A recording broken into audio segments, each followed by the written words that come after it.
جن کی وجہ سے یہ جو تعلق ہے صوبے اور وفاق کا وہ کچھ ریڈیفائن ہوا ہے۔ سب سے اہم بات تو یہ ہے کہ 2008 کے بعد اور چارٹر آف ڈیموکریسی کی بنیاد پہ پاکستان میں وفاق نے یہ سیکھا کہ صوبوں میں مخالف حکومت ہو تو اس کے ساتھ چلا جا سکتا ہے۔ اس سے پہلے یہ نہیں ہوا تھا، جب بھی صوبے میں مخالف حکومت ہوتی تھی وفاق اس کو پلٹا دیتا تھا، اور صوبوں نے بھی یہ سیکھا کہ مرکز میں اگر مخالف حکومت ہو تو اس کے ساتھ بھی چلنا ہے۔ یہ وفاق میں بہت مضبوطی آئی، اور پی ٹی آئی نے خود جو ایک سبق سیکھا، مجھے امید ہے سیکھا، کہ صوبے کی حکومت بڑی قیمتی ہوتی ہے۔ جو 1 سال پہلے انہوں نے اپنی حکومتیں گرائی تھیں اس کی بہت بڑی قیمت پی ٹی آئی کو دینی پڑی، اور آج بھی دے رہی ہے۔ تو میرا خیال ہے ان کو یہ سمجھ آئی ہوگی کہ یہ حکومت کتنی قیمتی ہے، اور یہاں پر اگر ڈیلیور کریں گے تو کل کو الیکشن میں بھی بہتر پرفارم کریں گے۔ 2018 میں جو الیکشن میں پرفارمنس تھی پی ٹی آئی کی، اس کا ایک حد تک جو انحصار تھا وہ اس بات پر تھا کہ وہ کے پی کو ایک ماڈل کے طور پہ پیش کرتے تھے۔ وہ دکھاتے تھے، وہ کہتے تھے کہ دیکھو کے پی میں ہم نے یہ کر دیا، وہ کر دیا، کیسی گورننس کر دی، کیسی پولیس ہے، یعنی ان کا دعویٰ تھا، اور بہت سے پاکستان کے لوگوں نے اس کو مانا، پنجاب کے بہت سے لوگوں نے اس کو مانا، اور اس بنیاد پر ان کی سپورٹ کی۔ تو مجھے یہ امید ہے اس وقت کہ اگرچہ وہ پولیٹیکل اپوزیشن کرے گی پی ٹی آئی کے پی میں، وہ کوشش کرے گی کہ ان کے جو چیئرمین ہیں عمران خان، ان کے لیے کوئی آسانی کا راستہ نکلے، پارٹی کے لیے آسانی کا راستہ نکلے، وہ صوبائی حکومت کی لیوریج استعمال کریں، لیکن وہ کسی بھی طور پر کنفرنٹیشن میں نہیں جائیں گے۔ تمام جیلوں میں بھی اس قسم کے رولز ہیں ان کو اپلائی کیا گیا۔ لیکن ایک بات، ہاں جی، بہت بہت امپورٹنٹ جو چیز تھی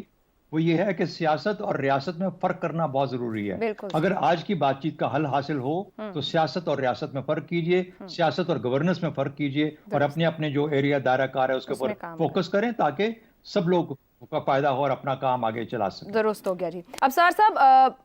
وہی وزیر اعلیٰ کے پی ہیں جنہوں نے وزیر اعظم کی حلف برداری میں مینڈیٹ چور کہہ کر شرکت نہیں کی۔ جب وزیر اعظم صوبہ آئے تو وہ تب بھی وہاں پر موجود نہیں تھے۔ اچھا قدم کہا جائے، گڈ سٹیپ لیا ہے انڈرسٹینڈ کرتے ہوئے صورتحال کو، کوئی ایک یو ٹرن کہا جائے وقتی کسی دباؤ یا مفاد کے نتیجے میں یہ اقدام لیا گیا ہے؟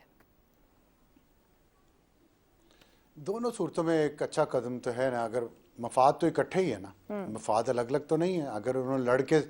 کے پی سمجھتا ہے کہ وہ وفاق سے اپنا مفاد حاصل کر لے گا تو یہ ممکن نہیں ہے، اور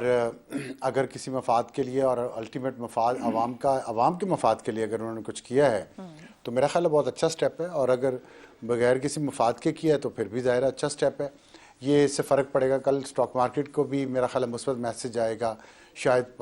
روپی جو ہے وہ بھی تھوڑا مضبوط ہو جائے،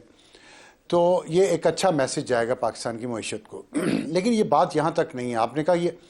یہ دیکھنا یہ پڑے گا کہ یہ عارضی موو ہے یا مستقل ہے، تو میرا یہ خیال ہے کہ یہ عارضی موو ہے۔ مستقل موو وہی ہوگی جو جیل میں بیٹھے عمران خان چاہیں گے۔ اب اگر یہ جو ابھی شہزاد صاحب نے ذکر کیا کہ کچھ قطع کلامی، یہ موو ان کی مرضی کے بغیر ہوئی ہے جسے آپ عارضی کہہ رہے ہیں؟ نہیں، بالکل ان کی مرضی کے بغیر نہیں ہوئی، میں نہیں سمجھتا ان کی مرضی کے بغیر ہوئی ہے۔ یہ اس لارجر پکچر کا حصہ ہے جس میں ہم بات سن رہے ہیں مفاہمت کی، جس میں ہم بات سن رہے ہیں رعایات ملنے کی عمران خان کو، جس میں ہم بات سن رہے ہیں کہ شاید انہیں بنی گالہ شفٹ کر دیا جائے، اور جس میں ہم نے یہ بھی سنا ہے، جیسے کل آپ نے اس کا ذکر بھی کیا علیمہ خان کی اسٹیٹمنٹ کا،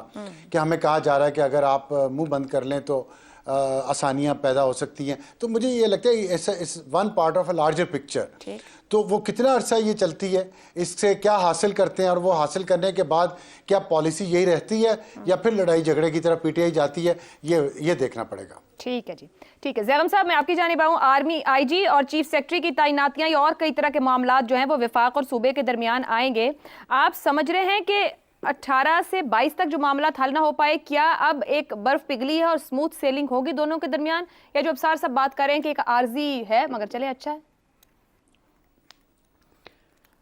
وزیر اعلیٰ خیبر پختونخوا کو ایک تنے ہوئے رسے پر تو چلنا ہے، اس میں تو کوئی شک نہیں۔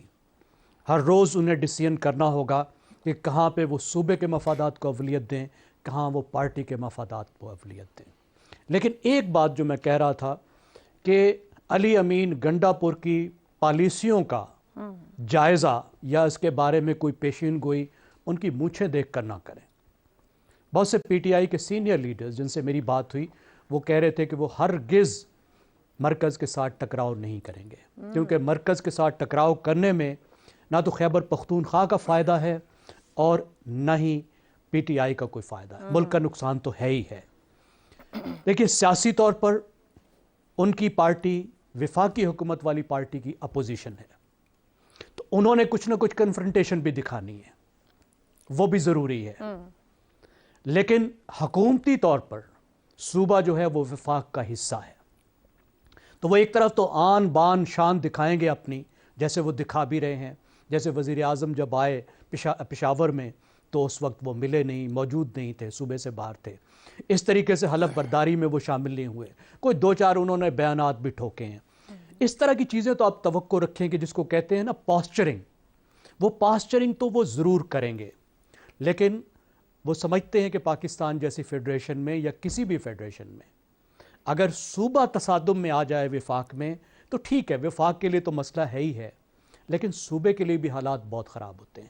وفاق اس کو بہت پریشان کر سکتا ہے، کیونکہ پاکستان میں تمام صوبوں کا جو ان کی 90% سے زیادہ آمدنی ہے وہ وفاق سے ہو کر آتی ہے، وفاق سے آتی ہے۔ بہانے سے وہ رقم روکی جا سکتی ہے، ان کو پریشان کیا جا سکتا ہے، صوبے کی ترقی پر اثر پڑ سکتا ہے، امن و امان کے لیے وفاق کا جو رابطہ ہے وہ بہت زیادہ ضروری ہے۔ اسی طرح جو نئی چینجز کرنی ہے پورے ملک میں، جس طریقے سے ملک کو معاشی بحران سے نکالنا ہے اور صوبے بھی اس سے ہی معاشی بحران سے نکلیں گے، اس میں بھی مل کر کام کرنا ہے۔ دو چیزیں میرے خیال ایسی ہوئی ہیں جن کی وجہ سے یہ جو تعلق ہے صوبے اور وفاق کا وہ کچھ ری ڈیفائن ہوا ہے۔ سب سے اہم بات تو یہ ہے کہ 2008 کے بعد اور چارٹر آف ڈیموکریسی کی بنیاد پہ پاکستان میں وفاق نے یہ سیکھا کہ صوبوں میں مخالف حکومت ہو تو اس کے ساتھ چلا جا سکتا ہے، اس سے پہلے یہ نہیں ہوا تھا۔ جب بھی صوبے میں مخالف حکومت ہوتی تھی وفاق اس کو پلٹا دیتا تھا، اور صوبوں نے بھی یہ سیکھا کہ مرکز میں اگر مخالف حکومت ہو تو اس کے ساتھ بھی چلنا ہے۔ یہ وفاق میں بہت مضبوطی آئی، اور پی ٹی آئی نے خود جو ایک سبق سیکھا، مجھے امید ہے سیکھا، کہ صوبے کی حکومت بڑی قیمتی ہوتی ہے۔ جو 1 سال پہلے انہوں نے اپنی حکومتیں گرائی تھیں اس کی بہت بڑی قیمت پی ٹی آئی کو دینی پڑی اور آج بھی دے رہی ہے۔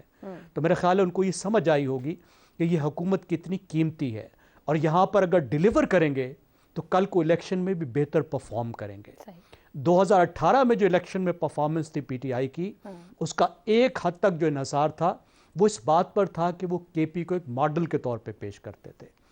وہ دکھاتے تھے، وہ کہتے تھے کہ دیکھو کے پی میں ہم نے یہ کر دیا، وہ کر دیا، کیسی گورننس کر دی، کیسی پولیس ہے، یعنی ان کا دعویٰ تھا، اور بہت سے پاکستان کے لوگوں نے اس کو مانا، پنجاب کے بہت سے لوگوں نے اس کو مانا اور اس بنیاد پر ان کی سپورٹ کی۔